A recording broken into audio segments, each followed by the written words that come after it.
The six-piece album, better known as the self-titled album, was supposed to be released in 2002 as a joint venture between Priority Records and Universal Records. However, that did not happen as boy bands were on the decline by 2002. Boy bands were no longer the in thing by 2002, so unfortunately the album was shelved by Master P as this was his business decision and the album still remains unreleased to this day. Songs such as Wish for Love, My First, Anything, God Bless the Angels, A Little More, Once Upon a Time, Where Do Broken Hearts Go were recorded for their second album.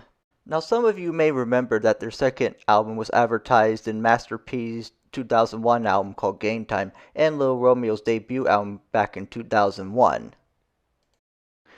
The album has that early 2000 pop sound and vibe.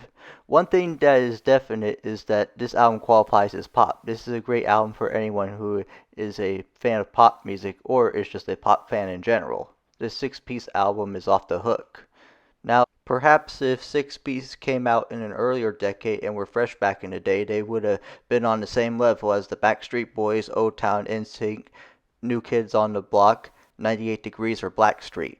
It was due to the fact of oversaturation of boy bands in the early turn of the 21st century that caused Six Piece to be overlooked. However, Six Piece managed to gain some charting hits thanks to radio play in the United States and Canada. For those who don't remember, Six Piece was an Atlanta, Georgia-based six-piece boy band back in the early 2000s and were signed to No Limit Records. Six Piece first established themselves in 1999 when they signed independently to Starworks Entertainment, working with producer Maurice Starr. Six Piece was the opening act for Lil Romeo on tour. They joined the first leg of the NSYNC's Celebrity Pop Tour, performing in coliseums nationally. They had performances with NSYNC, Alicia Keys, Jagged Edge, Trisha Yearwood, and many others. The members of Six Piece were Micah Petard, Bad Boy John Reynolds, Brandon Thompson, Bobby Ritchie, Kevin Swan, and Alejandro Rocafort, the sexy Puerto Rican. Six Piece was featured in Billboard magazine and so many other outlets during that time, such as newspapers and magazines. Kevin Swan stood out as the most memorable group member of Six Piece in his tenure. My First, My Last was their first single, which was the buzz single for their first and second album. The girlies went nuts when Six Piece performed My First, My Last live on stage with Lil Romeo. Everyone loved that song back in the day as it was a sweet love song, just pure and clean with no overhyped sexuality.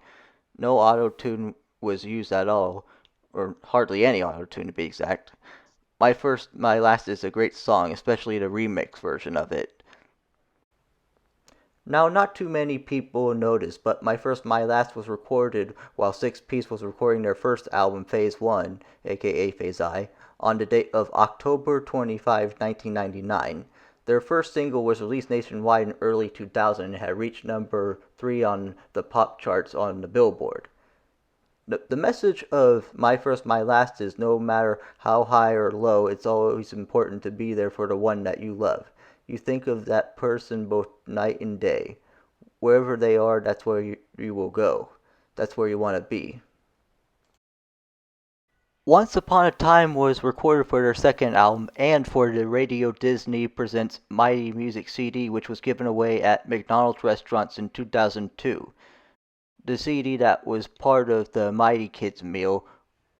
The song was distributed via a CD-ROM in a McDonald's Happy Meal promotion all over the United States. Dre Allen and Glenn Rubin wrote the song for Master P's boy band Six Piece in 2002. A music video was recorded for Once Upon a Time after the September 11 bombing and as a McDonald's promo. The song Once Upon a Time explains how it's hard to say goodbye and how memories can be cherished by a person for a lifetime. Lyrics to the chorus explain how it's hard to say goodbye and how memories can be cherished by a person for a lifetime. A wish for love and romance is prevalent on the Wish song. A wish to make love is what you desire. Everyone wishes for one more chance. A wish for all the above. The song is a sultry, sappy love song about love and romance, given the title, of course. Can't Let Go is about not being able to get over that one whom you truly love. No matter what you do, you just seem to can't let them go. You still love them. They are in every dream you have at night. You don't know what all this emotion means or the reasons why. You wake up in the dawn of morning just to contemplate about them. It's like that. Where Do Broken Hearts Go is a sad breakup song about broken hearts, of course. Now, nobody has ever heard this song because the song was never released to the public.